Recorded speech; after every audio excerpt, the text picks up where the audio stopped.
अर्चना market सब्जियां लेने के लिए जा रही होती है। तभी वो देखती है कि एक ठेले पर काफी सस्ते दामों पर आलू बिक रहे होते हैं। अरे, क्या बात है! बहुत सस्ते आलू बिक रहे हैं यहाँ तो।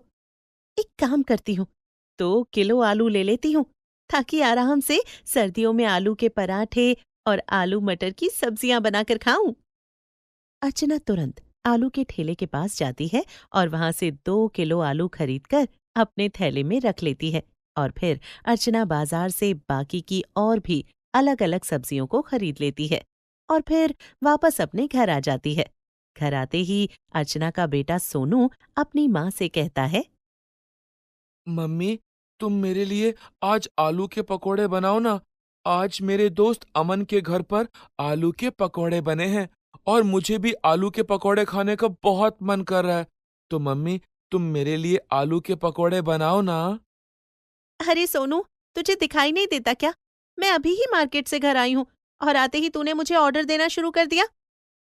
कोई बात नहीं मम्मी, आप थोड़ी देर आराम करके मेरे लिए आलू के पकोड़े बना दो, पर ध्यान से बना देना। अच्छा बाबा, ठीक है। चैन से अपनी माँ को 2 मिनट सांस तो लेने दे। आते ही शुरू हो जाता है तू भी।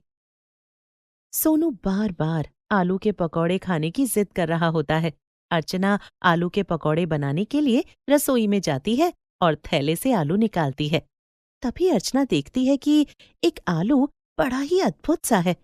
वो दिखने में काफी चमकदार, सोने जैसा था।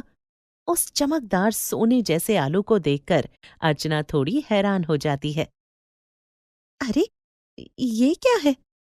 ये आलू दिखने में बड़ा ही अनोखा है। सोने की तरह चमक रहा है ये तो। मिट्टी में रहने के बावजूद ये सोने की तरह चमक रहा है। और एक हम हैं, दिन रात मेहनत करने के बावजूद गरीबी में अपना जीवन काट रहे हैं।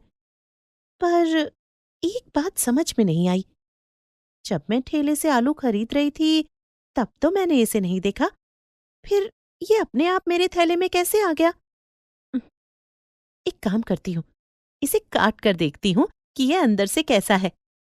उस चमकदार सोने जैसे दिखने वाले आलू को अर्चना चाकू से काटने लगती है और आलू काटते ही अपने आप उस आलू से एक सोने का हार निकलता है। सोने का हार देखकर अर्चना हैरान हो जाती है। हाँ, हे भगवान! ये कैसा अजूबा है? आलू के अंदर से सोने का हार निकला। पर ये कैसे संभव हो सकता है? ऐसा तो फिल्मों में ही हो पाएगा, पर ये सब तो मेरे साथ हकीकत में हो रहा है। कहीं मैं कोई सपना तो नहीं देख रही हूं ना? लेकिन कुछ भी कहो, ये हार दिखने में काफी सुंदर है। ऐसा हार तो मैंने आज तक नहीं देखा। एक काम करती हूँ, बाकी के आलू को भी अच्छे से चेक कर लेती हूँ। क्या पता बाकी के जो आलू हैं, उनमें कुछ और निकल जाए। जिसके बाद वो बाकी के और भी आलूओं को चेक करने लगती है। लेकिन बाकी सारे आलू आम आलू की तरह ही थे। तभी वो जादुई आलू अर्चना से कहता है। क्या ढूंढ रही हो अर्चना? तुम्हारे थैले में सिर्फ एक मैं ही जादुई आलू था। और देखो, मेरे अंदर से जो सोने का हार तुम्हें मिला है, इस हार को हमेशा अपने पास संभाल कर रखना। वो हार हमेशा तुम्हें मुसीबत में काम देगा। अर्चना उस जादुई आलू से कुछ कह पाती कि उससे पहले ही वो जादुई आलू वहां से गायब हो जाता है। अर्चना को कुछ भी समझ में नहीं आ रहा था कि ये सब क्या है। लेकिन जादुई आलू की कही हुई बात को याद में रखकर अर्चना सोने के हार को अपने बक्से में ले जाकर रख देती है। अर्चना बहुत खुश थी और वो खुशी खुशी अपने बच्चों के लिए आलू के पकौड़े बनाती है और अपने परिवार में सभी को खिलाती है। वाह! मम्मी, मज़ा आ गया आलू के पकौड़े खाकर। आज के पकौड़े तो आपने बहुत ज़्यादा टेस्टी बनाए हैं। लगता है आज आप बहुत खुश हो, तभी तो आपने आज इतने टेस्टी पकौड़े बनाए हैं। हाँ बेटा, आज मैं बहुत खुश हूँ। लेकिन अपनी खुशी का राज मैं तुम्हें नहीं बता सकती। क्यों भाई? ऐसी भी क्या बात है, जो तुम हमें नहीं बता सकती हो? इस घर में हमारे अलावा और है भी कौन, जिससे तुम्हें अपनी खुशी बताने में कोई तकलीफ हो? अरे अरे, ऐसी कोई बात नहीं है।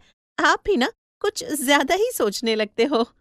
नहीं मम्मी, पापा बिल्कुल ठीक कह रहे हैं। बताओ ना, आज आप इतनी ज्यादा खुश क्यों हो? अरे कुछ नहीं, तुम दोनों जल्दी से खाना खा लो। उसके बाद मैं थोड़ा आराम करना चाहती हूँ। बहुत थक गई हूँ। आज सुबह से शाम तक घर के कामों में ही लगी रही। अर्चना अपने पति और बेटे को खाना खिलाकर अपने कमरे में सोने के लिए चली जाती है। लेकिन रात भर अर्चना को नींद ही नहीं आ रही थी। वो बार बार जादुई आलू से निकलने वाले सोने के हार के बारे में ही सोच रही थी। फिर अर्चना आधी रात को उठकर फिर से अपना बक्सा खोलती है और सोने के हार को लेकर अपने गले में पहनने लगती है और खुद को शीशे में निहार कर देखने लगती है। आह, क्या बात है! मेरे गले में आकर इस हार की खूबसूरती और भी ज्यादा बढ़ गई है। सच में बहुत अच्छी किस्मत है मेरी। तभी तो मुझे वो जादुई आलू मिला जिसके अंदर इतना सुंदर सोने का हार छिपा था। बस जल्द से जल्द मुझे इस हार को पहनने का मौका मिल जाए। तब तक इसे संभालकर इसी बक्से में रख देती हूँ। अगली सुबह अर्चना के घर पर अर्चना के मामा मोहन आते हैं। मोहन अपनी बेटी की शादी के लिए अर्चना और उसके परिवार को न्योता देने आते हैं। अर्चना बिटिया, ओ अर्चना बिटिया। अरे मामा जी, नमस्ते। और बताइए मामा जी, कैसे आना हुआ? सब ठीक तो है ना? हाँ हाँ बिटिया, सब ठीक है। वो 15 दिन बाद आरती की शादी है। अपने पूरे परिवार के साथ शादी में जरूर आना। हाँ हाँ मामा जी, हम तो जरूर आएंगे आरती की शादी में। अच्छा मामा जी बैठिए, मैं आपके लिए चाय नाश्ता लेकर आती हूँ। अरे नहीं अर्चना बिटिया, हमारे पास ज्यादा वक्त नहीं है।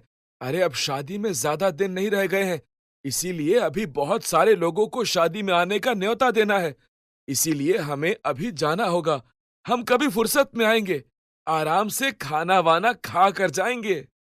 अच्छा, ठीक है मामा जी, कभी फुर्सत में आइएगा, तब मैं आराम से आपकी मेहमान नवाजी करूंगी। मोहन शादी का न्योता देकर वहां से चले जाते हैं। इसके बाद अर्चना ने सोच लिया था कि वो अपने मामा की बेटी की शादी में वही सोने का हार पहनेगी। अब जोर शोर से अर्चना शादी में जाने की तैयारी करने लगती है। कुछ दिनों बाद अर्चना अपने पति विनोद और बेटे सोनू के साथ अपने मामा की बेटी की शादी में जाने के लिए तैयार हो रही होती है। अर्चना ने अपने गले में वही सोने का हार पहना था। सोने का हार देखकर विनोद अर्चना से कहता है। अरे अर्चना, ये सोने का हार तुम्हारे पास कहाँ से आया? और इस हार को खरीदने के लिए पैसे कहाँ से आए तुम्हारे पास? क्योंकि मैंने तो ये हार तुम्हें नहीं दिलाया। अब ये हार मेरे पास कहाँ से आया, ये तो मुझे भी नहीं पता। बस इतना पता है कि ये हार मुझे बहुत पसंद आया, इसीलिए मैंने इस हार को अपने पास रख लिया। अरे तुम क्या बोल रही हो? क्या कहना चाहती हो? साफ साफ बताओ। ये हार कहाँ से आया तुम्हारे पास? देखो, सही समय आने पर मैं तुम्हें इस हार के बारे में सब बता दूंगी। फिलहाल के लिए मेरे पास अभी कोई जवाब नहीं है, इसलिए बेकार में मुझसे सवाल जवाब मत करो। और मैं शादी में जाने के लिए तैयार हो रही हूँ। भगवान के लिए मुझे शांति से तैयार होने दो, क्योंकि मैं नहीं चाहती कि जल्दबाजी में मैं अपना मेकअप खराब करूं। अर्चना जैसे तैसे विनोद को चुप करवा देती है और उसके बाद अर्चना, विनोद और सोनू तीनों शादी में जाते हैं। शादी में हर किसी की नजर अर्चना के सोने के हार के ऊपर थी। हर कोई अर्चना की खूब तारीफ कर रहा था। तभी अर्चना की मामी जानकी वहां आती है और जानकी अर्चना के हार की तारीफ करते हुए कहती है। क्या बात है अर्चना, लगता है विनोद ने तुझे काफी महंगा सोने का हार दिलाया है। हार बहुत अच्छा लग रहा है तुझ पर। शुक्रिया मामी जी, ये हार तो मुझे भी बहुत अच्छा लग रहा है। हाँ बेटा, काफी महंगा भी होगा। चल, अब मैं तुझसे बाद में बात करूंगी, बहुत सारा काम है घर में। अच्छा मामी जी, आरती कहाँ है? अपने कमरे में तैयार हो रही है। जाकर मिल ले। अपनी तारीफ सुनकर अर्चना बहुत खुश होती है और फिर अर्चना अपने मामा की बेटी से मिलने के लिए उसके कमरे में जाती है, जहां उसके मामा की बेटी आरती दुल्हन के जोड़े में तैयार होकर अपनी बारात का इंतजार कर रही होती है। तभी आरती के घर में आग लग जाती है, जिससे पूरे घर में अफरा तफरी मच जाती है। हर कोई आग को बुझाने की कोशिश में लगा हुआ था, लेकिन कोई भी उसे बुझा नहीं पा रहा था। ये देखकर अर्चना बहुत ज्यादा घबरा जाती है और वो आरती से कहती है, "अ, तुम यही रहो, तुम्हें यहाँ से कहीं जाने की जरूरत नहीं है, मैं अभी देखती हूँ।" अर्चना घर में फैलती हुई आग को देखकर बहुत ज्यादा घबरा जाती है। तभी अर्चना को जादुई आलू की कही हुई बात याद आती है। अर्चना जादुई आलू के दिए हुए सोने के हार से कहती है, जादुई हार, जल्दी से अपना कोई चमत्कार दिखाओ। आज मेरी बहन की शादी है, थोड़ी देर में मेरी बहन की बारात भी आती होगी।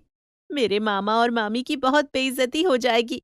भगवान के लिए हमारी मदद करो। अर्चना के इतना कहते ही अपने आप घर में जितने भी पानी के नल थे वो सब टूट जाते हैं और पूरे घर में पानी ही पानी हो जाता है, जिससे घर में लगी हुई आग अपने आप बुझ जाती है। आग को बुझाने के बाद तुरंत शादी में जैसा इंतजाम पहले किया गया था वो भी अपने आप ठीक हो जाता है। ये सब देखकर अर्चना समझ जाती है कि ये सब जादुई शक्तियों का कमाल है। अर्चना जादुई आलू और उस सोने के हार का खूब सारा शुक्रिया अदा करती है।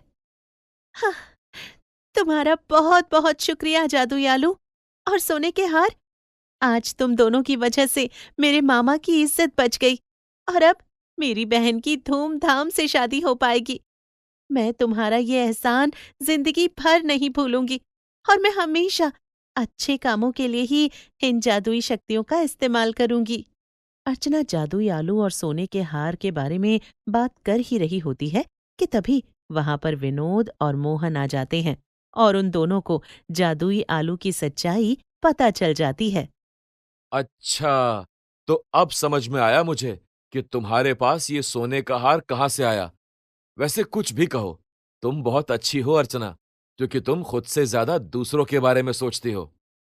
हाँ बेटा, मैं तुम्हारा ये एहसान जिंदगी भर नहीं भूलूंगा। तुम्हारा बहुत बहुत शुक्रिया। इस तरह से विनोद और मोहन दोनों अर्चना की खूब तारीफ करते हैं और थोड़ी देर बाद बारात भी आ जाती है और अर्चना बारातियों के साथ मिलकर खूब सारा डांस करती है और शादी को अच्छे से एंजॉय करती है। एक बार की बात है, एक गांव में एक किसान रहता था जो कि बैंगन की खेती करता था। वो अपनी पत्नी सुनीता और अपने बेटे रजत के साथ रहता था। वो बैंगन की खेती करके ही अपना गुजारा करता था।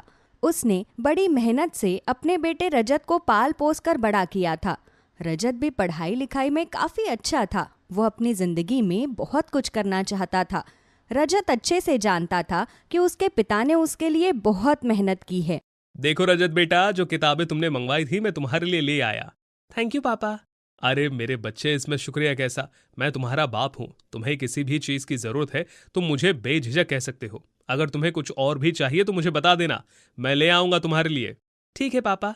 सुनीता हाथ में दूध का ग्लास लेकर आती है और रसोई से बाहर निकलते हुए कहती है, हाँ, तुम बस खूब मन लगाकर पढ़ाई करो। हाँ माँ, आप चिंता मत करो, मैं पढ़ लिख कर बहुत बड़ा आदमी बनूंगा। शाबाश बेटा, हमारा आशीर्वाद हमेशा तुम्हारे साथ है। हाँ बेटा, चलो अब दूध पी लो। इतना कहकर सुनीता और पवन वहाँ से चले जाते हैं। उसके बाद रजत दूध पीकर अपनी पढ़ाई शुरू कर देता है। फिर कुछ समय बाद, अच्छा भाग्यवान, मैं खेत पर काम करने जा रहा हूँ। ठीक है जी, आप जाइए, मैं बाद में रजत के हाथ से आपके लिए खाना भिजवा दूंगी। नहीं भाग्यवान, तुम खामा ही रजत को परेशान मत करो, तुम उसे मन लगाकर पढ़ने दो। मैं खाना खाने के लिए घर पर आ जाऊंगा। तभी वहाँ पर रजत भी आ जाता है। पापा आप चिंता मत कीजिए, मैं आपके लिए खाना ले आऊंगा। नहीं बेटा, तुम अपनी पढ़ाई पर ध्यान दो। आप चिंता मत कीजिए, मेरे पास अभी पूरा दिन है पढ़ने के लिए, इसीलिए अगर मैं थोड़ी देर आपकी मदद कर भी दूंगा तो कोई परेशानी नहीं होगी। ठीक है बेटा, जैसा तुम्हें ठीक लगे। रजत एक बहुत ही समझदार लड़का था। वो अपनी पढ़ाई भी बहुत अच्छे से करता था और साथ ही अपने माता पिता के काम में भी मदद किया करता था। इस तरह कई दिन बीत जाते हैं। फिर एक दिन जब रजत किसी काम से शहर जा रहा था, तब गांव वापस आते समय उसका एक्सीडेंट हो जाता है। उसके बाद वहां पर कुछ लोग इकट्ठा हो जाते हैं। फिर कुछ लोग मिलकर रजत को हॉस्पिटल लेकर जाते हैं और वहां से पवन को फोन आता है और उसे सब पता चलता है कि रजत का एक्सीडेंट हो गया है। ये सब बात सुनकर पवन के पांव तले जमीन खिसक जाती है। उसके बाद पवन और सुनीता दोनों घबराते हुए हॉस्पिटल पहुंच जाते हैं। डॉक्टर साहब, मेरा बच्चा ठीक तो है ना? वो ठीक तो हो जाएगा ना? उसे ज्यादा चोट तो नहीं लगी? डॉक्टर साहब, प्लीज हमारे बच्चे को बचा लीजिए। देखिए, आप दोनों हिम्मत रखिए, हम अपनी तरफ से पूरी कोशिश कर रहे हैं। इतना कहकर डॉक्टर आईसीयू में चला जाता है। उसके बाद वहां पर रजत का ऑपरेशन होता है। फिर थोड़ी देर बाद डॉक्टर आईसीयू से बाहर आते हैं। डॉक्टर साहब, अब हमारा बच्चा कैसा है? हाँ डॉक्टर, वो ठीक तो है ना? देखिए, वैसे तो वो खतरे से बाहर है, लेकिन क्या डॉक्टर साहब, अब उनकी बॉडी के नीचे का हिस्सा पैरालाइज हो गया है। वो अब फिर से कभी चल नहीं पाएंगे। क्या कहा? नहीं, ऐसा नहीं हो सकता। ये सब सुनकर सुनीता और पवन बहुत ज्यादा टेंशन में आ जाते हैं। उन्हें कुछ नहीं समझ आ रहा था कि वो अब क्या करेंगे। उनका बेटा अब कभी चल नहीं पाएगा। उनके बेटे के कितने सपने थे, लेकिन अब वो सब अधूरे रह जाएंगे। ये सब सोचकर उन्हें बहुत ज्यादा दुख हो रहा था। उसके बाद रजत हॉस्पिटल से डिस्चार्ज होकर वापस घर आ जाता है। रजत बेटा, ये लो, तुम खाना खा लो। नहीं माँ, मेरा अभी कुछ भी खाने का मन नहीं है। बेटा, अगर तुम खाओगे नहीं तो बिना खाए कैसे रह पाओगे? इतनी जिद नहीं करते। तुम आजकल बहुत कम खाना खा रहे हो। चलो खा लो। मैंने आप लोगों से कहा ना कि मुझे खाना नहीं खाना है, मुझे भूख नहीं है। लेकिन बेटा, जब सुनीता रजत को समझाते हुए आगे कुछ कह रही थी, तब पवन उसकी बातचीत में काटते हुए कहता है, कोई बात नहीं सुनीता, अभी रजत को भूख नहीं है, ये थोड़ी देर में खा लेगा। अब चलो, रजत को थोड़ा आराम करने दो। इतना कहकर पवन और सुनीता रजत के कमरे से बाहर आ जाते हैं। बाहर आने के बाद सुनीता रोने लगती है और फिर पवन उसे समझाता है। देखो सुनीता, इस तरह रोने से काम नहीं चलेगा। तुम्हें हिम्मत रखनी होगी। हमारे बेटे को बहुत गहरी चोट लगी है। उसके शरीर के साथ साथ दिल पर भी जख्म हुआ है। उसने अपने लिए कितने सपने संजोए थे, वो सभी चकनाचूर हो गए। इसीलिए हमें उसे समझना होगा और ठीक होने के लिए थोड़ा समय देना होगा। जी, आपने बिल्कुल सही कहा। रजत अब पहले से बहुत ज्यादा चिड़चिड़ा हो गया था। वो ना तो अब किसी से ज्यादा बात करता और ना ही ढंग से समय पर खाना खाता था। उसकी इस हालत को देखकर पवन और सुनीता भी काफी ज्यादा चिंतित रहने लगे थे। वहीं दूसरी तरफ एक दिन जब पवन अपने खेत पर काम कर रहा था, तभी वहां पर सेठ अपने हट्टे कट्टे आदमियों को लेकर आ जाता है। क्यों भाई पवन, कैसे हो तुम? अरे सेठ जी, आप यहाँ पर? अरे मैंने सोचा कि कर्ज लेने के बाद तो तुम मुझे ब्याज देने के लिए आए नहीं, ना ही मुझे याद किया, तो मैं ही तुम्हें याद कर लूं। सेठ जी, मैंने आपसे जो पैसे बेटे के इलाज के लिए लिए थे, वो सभी उसके इलाज में लग गए। साथ ही इस बार मेरी आधे से ज्यादा फसल भी खराब हो गई, इसीलिए मैं आपका ब्याज नहीं चुका पाया। लेकिन इसमें मैं कुछ नहीं कर सकता। अगर तुम मुझे ब्याज नहीं दोगे तो ये जमीन तुम्हारी मेरी हो जाएगी। सेठ जी प्लीज, आप मुझे कुछ समय की मोहलत दीजिए। घर में मेरा जवान बेटा बीमार है, वो अब कोई भी काम नहीं कर सकता। मुझे उसकी दवाइयों का खर्च भी उठाना है। देखो पवन, क्या कर सकते हैं, मेरी भी मजबूरी है। प्लीज सेठ जी, मेरी मदद कीजिए, मुझे थोड़ा समय दीजिए। ठीक है, मैं तुम्हें 1 महीने की मोहलत देता हूं।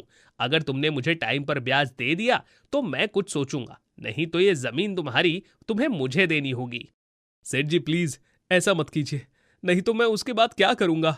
उसके बाद सेठ अपने आदमियों के साथ पवन की एक भी बात सुने बिना वहां से चला जाता है और बेचारा पवन वहीं पर बैठकर फूट फूट कर रोने लगता है। उसके बाद पवन आसपास गांव में दूसरों से कुछ पैसे उधार मांगने की कोशिश करता है, लेकिन कोई भी उसकी मदद नहीं करता। पवन अपनी हर संभव कोशिश करता है ताकि वो कुछ पैसे इकट्ठा कर सके और सेठ को दे सके। वो मेहनत मजदूरी करके एक्स्ट्रा काम भी करता है, लेकिन वो सारे पैसे रजत के इलाज में खर्च हो जाते हैं। इस तरह 1 महीना बीत जाता है। फिर एक दिन, अजी आप इतने उदास क्यों हो? कुछ नहीं भाग्यवान। देखिए, आप मुझसे कुछ मत छुपाइए, मुझे बताइए क्या बात है। उसके बाद रजत अपनी पत्नी सुनीता को सारी बात बता देता है कि किस तरह सेठ 1 महीने पहले आकर उसे धमकी देकर गया था। उसके बाद आज महीने का आखिरी दिन था। कल सेठ फिर से पवन के पास ब्याज के पैसे मांगने आएगा। अगर पवन ने उसे पैसे नहीं दिए तो वो उसकी जमीन हड़प लेगा। ये बात सुनकर सुनीता भी काफी हैरान हो जाती है। ए जी, अब हम भला क्या करेंगे? अगर सेठ ने हमारी जमीन हड़प ली तो हम घर का खर्चा कैसे चलाएंगे? साथ ही हमें रजत का इलाज भी तो करवाना है। तुम बिल्कुल सही कहती हो भाग्यवान। मुझे तो अब समझ में नहीं आ रहा कि अब हम क्या करेंगे। रजत अपने माता पिता की ये बातें सुन लेता है। उसे ये सब सुनकर बहुत बुरा लगता है। उसे लगता था कि वो अब अपने माता पिता पर बोझ बन गया है। उसकी वजह से उसका दिल और ज्यादा टूट जाता है। फिर रजत अपनी व्हील चेयर पर बैठकर घर से बाहर निकल जाता है। उसके बाद जब पवन और सुनीता अगले दिन सुबह सोकर उठते हैं, तब उन्हें रजत पूरे घर में कहीं नहीं मिलता। वो उसे हर जगह ढूंढते हैं। लास्ट में पवन थक हार कर अपने खेत में चला जाता है और वहां पर बैठकर रोने लगता है। अब मैं क्या करूं? इतना सब कुछ हो गया और मेरा बेटा भी मुझे छोड़कर चला गया। पवन, तुम चिंता मत करो, मैं तुम्हारी मदद करने आया हूं। एक पीले बैंगन को बोलते हुए देखकर पवन काफी हैरान हो जाता है। आप कौन है? मैं एक जादुई पीला बैंगन हूं। मैं यहाँ पर तुम्हारी मदद करने आया हूं। उसके बाद वो पीला बैंगन जल्दी से चुटकी बजाता है और एक एक करके सारे खेत के बैंगन एकदम ताजा पीले रंग के हो जाते हैं। तुम बाजार में इन्हें जाकर बेच आओ। ये सभी जादुई पीले बैंगन हैं। इन्हें बेचकर तुम्हें बहुत मुनाफा होगा, जिससे तुम जल्दी अमीर हो जाओगे और वो सेठ तुम्हारी जमीन नहीं हड़प पाएगा। लेकिन अब मैं अमीर बनकर क्या करूंगा? मेरा बेटा तो हमें छोड़कर चला गया। मैं उसी के लिए तो ये सब कर रहा था, लेकिन अब कुछ करने का फायदा ही नहीं है। तुम चिंता मत करो पवन, अपने पीछे मुड़कर देखो। उसके बाद जब पवन मुड़कर देखता है तो उसका बेटा अपने पैरों पर बिल्कुल सही सलामत खड़ा था, जिसे देखकर पवन बहुत ज्यादा खुश हो जाता है। बेटा, तुम कहाँ चले गए थे? पापा, मैंने आपकी और माँ की कल रात बातें सुन ली थी। मैं आप दोनों पर बोझ नहीं बनना चाहता था। बेटा, तुम कैसी बातें कर रहे हो? तुम हम पर बोझ कभी नहीं बन सकते। तुम हमेशा हमारे लिए सबसे इंपॉर्टेंट हो, इसीलिए तुम आगे से कभी ऐसी गलती मत करना। ठीक है पापा, मैंने आपको दुख पहुंचाया, उसके लिए मुझे माफ कर दीजिए। देखिए पापा, अब मैं बिल्कुल ठीक हो गया हूँ। ये सब जादुई बैंगन का कमाल है। तुमने बिल्कुल सही कहा बेटा। जादुई बैंगन, आपका बहुत बहुत शुक्रिया हमारी मदद करने के लिए। आपने मेरे बेटे को फिर से सही सलामत कर दिया। कोई बात नहीं पवन, मैं यहाँ तुम्हारी मदद करने ही आया था। तुम और तुम्हारा परिवार बड़े ही अच्छे इंसान हैं, इसीलिए अब तुम इन पीले बैंगन को बेचकर अपना गुजारा करना। इनसे तुम्हें मुनाफा मिलेगा। जी जादुई पीले बैंगन, आपका बहुत बहुत शुक्रिया। ठीक है, अब मैं चलता हूं। तुम्हें जब भी मेरी मदद की जरूरत हो, मुझे पुकार लेना। इतना कहकर वो जादुई बैंगन वहां से गायब हो जाता है। उसके बाद पवन उन पीले बैंगनों को लेकर जाकर बाजार में बेच देता है, जिससे उसे बहुत मुनाफा होता है। फिर वो सेठ का कर्ज सूद समेत चुका देता है। उसके बाद रजत भी पवन के साथ पीले बैंगन की खेती करता है और उसी से वे सभी अपना घर खर्च चलाते हैं और अब वे पहले से काफी अमीर भी हो गए थे।